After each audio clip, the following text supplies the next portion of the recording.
తాకట్లో ఉన్న బంగారాన్ని విడిపించి ఆ రోజున మార్కెట్ ధర కట్టి మిగిలిన డబ్బును మీకు అందిస్తుంది కొమ్మూరి గోల్డ్.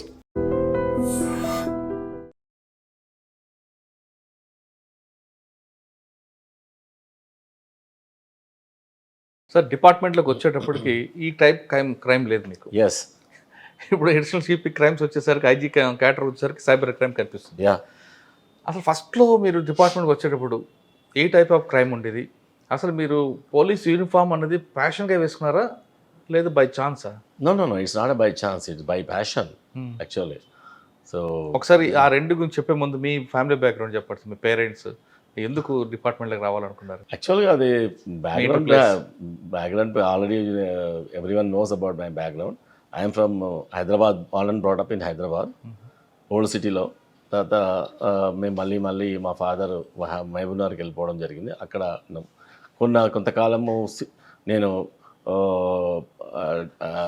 ఎస్ఎస్సి తర్వాత ఎస్ఎస్సిలో మొత్తం 8th, 9th, 10th పెద్దగా మంచి దోస్తానా లేదు. అక్కడ I did not fair well in the 8th, 9th, 10th. Totally I was bunking the classes and all. So I passed only in 3rd class in SSC. But whereas ఇంటర్మీడియట్లో ఒక revolution వచ్చేసి something medicine చేయాలనుకున్నాము. Medicine prepare అయ్యాను. Medicine prepare అయితే ఆ 2 years medicine prepare అవుతాను. ఇంటర్మీడియట్లో BiPC తీసుకున్నాను. ఆ బైపీసీ తీసుకున్న తర్వాత మెడిసిన్ ప్రిపేర్ అయితే 2 years మెడిసిన్ రాలేదు నాకు. మెడిసిన్ రాకుండా వేరేవి వచ్చాయి. ఏదో అగ్రికల్చర్ ఏజీబీఎస్ కానీ, తర్వాత హోమియోపతి అది వచ్చింది. హోమియోపతి వస్తే అందరూ హోమియోపతి అంటే తెలుగులో డాక్టర్ అని అనడము, ఎక్కడియడము, గెలిచేయడం జరిగింది. So then I discarded it. తర్వాత ఏజీబీఎస్సి అట్లీస్ట్ దాంట్లో జాయిన్ అవుదామని అప్పుడు కౌన్సిలింగ్ ఉంటుంది. కౌన్సిలింగ్ కోసం నేను ఇక్కడ రాజనగర్ వచ్చాను. వస్తూనే అక్కడ కొద్దిగా ఆ టైంలో బాగా ర్యాగింగ్ అవి సీనియర్స్ చేసేవాళ్ళు. ర్యాగింగ్ లాగా జరిగితే అక్కడ ఒక స్కఫుల్ అయింది. అది కూడా ఏదో అయింది అని చెప్పి వాళ్ళు నాకు గల్లబట్టడానికి వచ్చారు. వాళ్ళని నేను కొద్దిగా సీరియస్గా తీసుకోవడం జరిగింది. తర్వాత ఫీజు కట్టకుండానే బ్యాక్ వచ్చేసాను. సో అలా ఏజీబీఎస్సీ పోయింది, హోమియోపతి జాయిన్ అవ్వలేదు, ఎంబీబీఎస్ రాలేదు. అప్పటికే 2 years నాది అయిపోయింది. మా బ్యాచ్మేట్స్ అందరూ ఫస్ట్ ఇయర్లో జాయిన్ అవ్వడం అందరూ ఫైనల్ ఇయర్కి వచ్చేసారు. ఫైనల్ ఇయర్ వస్తుంది వాళ్ళది. అప్పటికి నాది ఓన్లీ ఇంటర్మీడియట్ లెక్క అయిపోయింది. నాకు ఇది వచ్చేసి ఆ మహబూబ్నగర్ నుంచి అక్కడ బెంగళూరు వెళ్ళిపోవడం జరిగింది. అప్పుడు మధ్యలో ఒక ఆపర్చునిటీ దొరికి అక్కడ మైనింగ్ ఒక పెద్ద కంపెనీ ఓనర్ దగ్గర జాయిన్ కావడం జరిగింది. కొంతకాలం తర్వాత అతను వేరే దగ్గరికి వెళ్ళిపోయి ఆ మైనింగ్ అంతా నాకే అప్పగించాడు. అది మ్యాంగనీస్ మైన్ చేసి కొన్ని రోజులు ఆ మ్యాంగనీస్ మైన్ నేను రన్ చేశాను. అదంతా అప్పుడు బాగానే ఉండింది. కానీ అక్కడ ఒక చిన్న ఇన్సిడెంట్ జరగడము, పోలీస్తో ఇంటరాక్ట్ కావడము అలా జరిగింది. దాని తర్వాత కర్ణాటక పోలీసులు మీకు ప్రభావం ఉంది? ఎస్, కర్ణాటక పోలీస్తో ఇక్కడ తుమ్కూరు ఏరియాలో, అక్కడ తుమ్కూరు బెంగళూరు టౌన్ దగ్గర, బెంగళూరుకి 80 kilometers అక్కడ.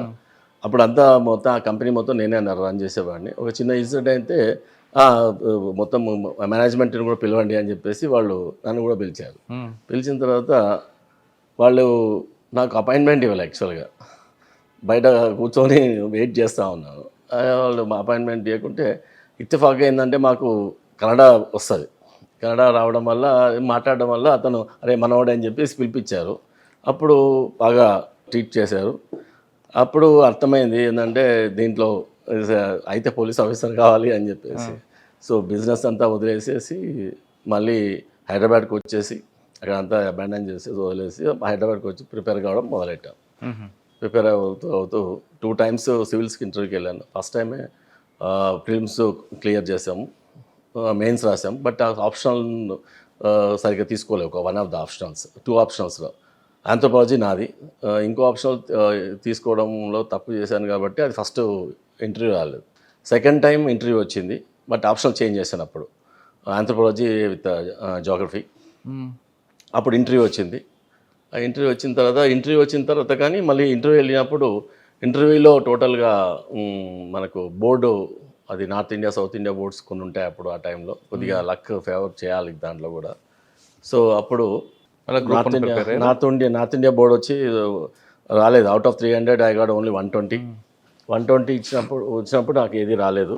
బట్ ఎట్ దట్ టైమ్ ఆ ఇయర్లో I was a topper in anthropology entire ఆ సబ్జెక్ట్లో మాత్రమే. I was topper, all India topper. But ఇంటర్వ్యూలో బాగా తక్కువ వేసారు, 120 వేసారు అవుట్ ఆఫ్ 300, రాలేదు. నెక్స్ట్ టైం మళ్ళీ ప్రిపేర్ అయ్యాం. అయితే మళ్ళీ వేరే బోర్డు వచ్చింది. అది అక్కడ కూడా బోర్డులో బాగా మళ్ళీ తక్కువ వచ్చాయి. ఆ టైం కూడా రాలేదు.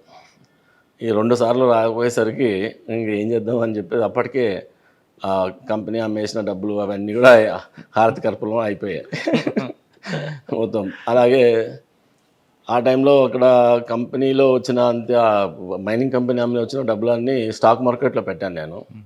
ఎందుకంటే అది అవసరం లేదు, జస్ట్ అక్కడ పెట్టేస్తే మొత్తం బాగుంటుంది, అది చూసుకోవచ్చు అని. కానీ అప్పుడు ఒక స్కామ్ జరిగింది. అప్పుడు నేను ఒకటే స్టాక్లో ఆల్మోస్ట్ దగ్గర చాలా డబ్బు పెట్టాను మొత్తం. ఆ స్టాక్ పెరిగినట్టే పెరిగేసి మొత్తం స్కామ్ జరిగేసి జీరో అయిపోయింది ఆల్మోస్ట్.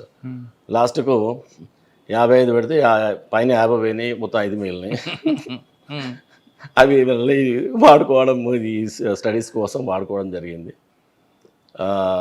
దాని తర్వాత గ్రాడ్యువల్గా అప్పుడు ఇక 98 వచ్చేసింది. అప్పుడు Y2K ప్రాబ్లం వచ్చింది కంప్యూటర్స్లో. ఇది ఇక రావట్లేదు, 2 టైమ్స్ అయిపోయింది అని చెప్పేసి 3 టైమ్స్ అయిపోయింది. అప్పటికి ఫస్ట్ టైము వేస్ట్ అయిపోయింది, 2 టైమ్స్ ఇంటర్వ్యూలు పోయినాయి.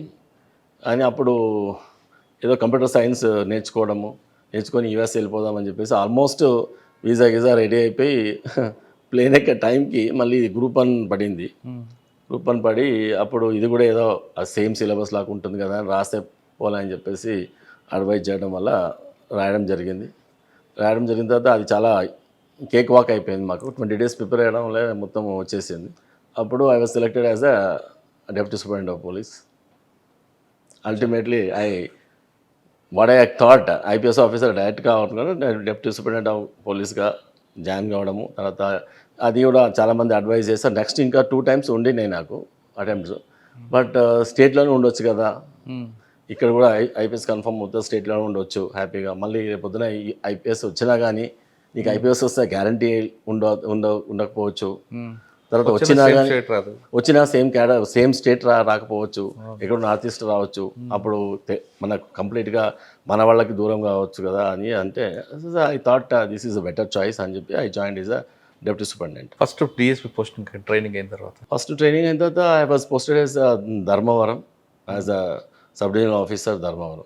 అక్కడ ధర్మవరం అనగానే ఫ్యాక్షన్, ఒకవైపు ఫ్యాక్షన్ ఉంటుంది, మరోవైపు నక్సల్స్ మూవ్మెంట్ ఉంటుంది. అప్పుడు శ్రీరామయ్య గ్రూప్ ఉంటుంది, కానీ ఫ్యాక్షన్ ఎక్కువ కనిపిస్తుంది. ఫ్యాక్షన్ ఎక్కువ ఉండింది, నక్సలిజం కూడా ఉండింది అక్కడ. ట్రైనింగ్ ఇక్కడ అంతా పోలీస్ అప్పా తర్వాత గ్రేహౌండ్స్లో తీసుకున్న. గ్రేహౌండ్స్ అయిన తర్వాత ప్రాక్టికల్ ట్రైనింగ్ అంతా నల్గొండలో జరిగింది. నల్గొండలో ఇప్పుడు మాకు ఉన్న సిపి సజ్జనార్ సారే నాకు బాస్. అప్పుడు ఆయన దగ్గరనే నేను ట్రైనింగ్ కావడం జరిగింది నల్గొండలోనే. నల్గొండ టౌన్, దేవరకొండ. నల్గొండ ప్రాక్టికల్ తిన్న తర్వాత మీకు ధర్మవరం పోస్ట్. సార్ ధర్మవరం వెళ్ళగానే మీకు మెయిన్ ఛాలెంజ్ ఏమొచ్చిందండి? అంటే డైరెక్ట్గా ధర్మవరం వెళ్ళగానే పరిటాల రవి గారు అక్కడ ఉండేవారు. అతని యాక్టివిటీస్ అవన్నీ ఛాలెంజ్ అని చెప్పేవారు, నథింగ్ ఎల్స్. ఇంకా ఉందంటే వేరే చిన్న ఫ్యాక్షన్ గ్రూప్స్ ఉండేవి. మెయిన్గా వాళ్ళ గ్రూపు, వీళ్ళ గ్రూపు, పార్టీ వైజ్గా కానీ అలా ఉండింది. So that was challenge first of all. అంటే అక్కడ బాగా గుర్తుండిపోయిన సంఘటన ఉందా మీకు? చాలా ఉన్నాయి కేసెస్ కానీ. ఒక కేసు చెప్పండి. కేసు అంటే ఒక ఫ్యాక్షన్ ఘర్షణపల్లి అని ఒక విలేజ్. అక్కడ అంటే I don't name the parties, but 2 పార్టీలకి ఘర్షణ ఉంది. యాక్చువల్గా పేరే ఘర్షణపల్లి, బత్తలపల్లి సర్కిల్లో వస్తుంది అది. అక్కడ ఒక పార్టీని ఆల్రెడీ వాళ్ళ ఫ్యామిలీని హ్యాక్ చేశారు, చనిపోయారు. తర్వాత వాడు జైలుకి వచ్చి వాళ్ళు బయటకు వచ్చిన తర్వాత ఎవరైతే అక్యూజ్డ్ పార్టీ వాళ్ళు ఉంటారో వాడు కంప్లీట్గా మొత్తం తీసుకొచ్చి బాంబ్స్ వేసేసి ఆ రోడ్డు మొత్తం నరుక్కుంటూ వెళ్ళాడు. వాళ్ళ ఇంటి ముందర హ్యాక్ చేశాడు ఒకరిని. తర్వాత ఒక చిన్న పిల్లాడు అడ్డం వస్తే ఆ బాంబు వేస్తే ఆ చిన్న పిల్లాడు మొత్తం చనిపోయాడు.